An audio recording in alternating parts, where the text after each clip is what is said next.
കൊച്ചിയിൽ നിന്നും കാണാതായ 12-കാരിക്ക് രക്ഷകനായത് യുവാവ്.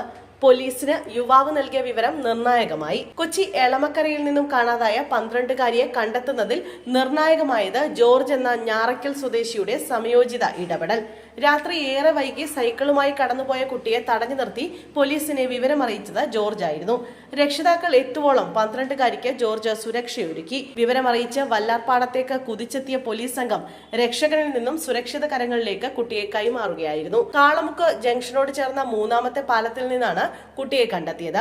മാധ്യമങ്ങളിൽ വന്ന വാർത്ത കണ്ട് ജോർജ് ജോയി കുട്ടിയെ കണ്ട വിവരം പോലീസിൽ അറിയിക്കുകയായിരുന്നു. സുഹൃത്തിനൊപ്പം വീട്ടിലേക്ക് വരുന്ന വഴിയിൽ വെച്ചാണ് സൈക്കിളിൽ പോകുന്ന കുട്ടിയെ കണ്ടത്. എളമക്കരയിൽ നിന്നും ഒരു കുട്ടിയെ കാണാതായെന്ന വിവരം മീഡിയയിൽ കണ്ട് അറിഞ്ഞിരുന്നു.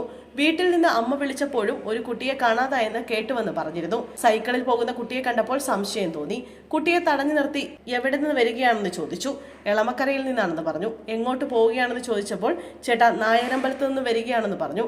കുട്ടി കരഞ്ഞുകൊണ്ടിരിക്കുകയായിരുന്നു. എന്താ പ്രശ്നമെന്ന് ചോദിച്ചപ്പോൾ സ്കൂളിലെ വിഷയം പറഞ്ഞു. ആകെ പ്രയാസമാണ് ചേട്ടാ എന്ന് പറഞ്ഞു. അപ്പോൾ തന്നെ പോലീസിനെ വിളിച്ചറിയിച്ചു. കുട്ടിയെ ആശ്വസിപ്പിച്ചുവെന്നും ജോർജ് പറഞ്ഞു. അർദ്ധരാത്രി പോലീസും ബന്ധുക്കളും ചേർന്ന് നടത്തുന്ന തെരച്ചിലിനൊടുവിലായിരുന്നു നാടകീയ രംഗങ്ങൾ. സ്കൂളിൽ വെച്ചുണ്ടായ മനോവിഷമത്തെ തുടർന്നാണ് കുട്ടി വീട്ടിലേക്ക് വരാതിരുന്നതെന്ന് രക്ഷിതാക്കൾ പറഞ്ഞു.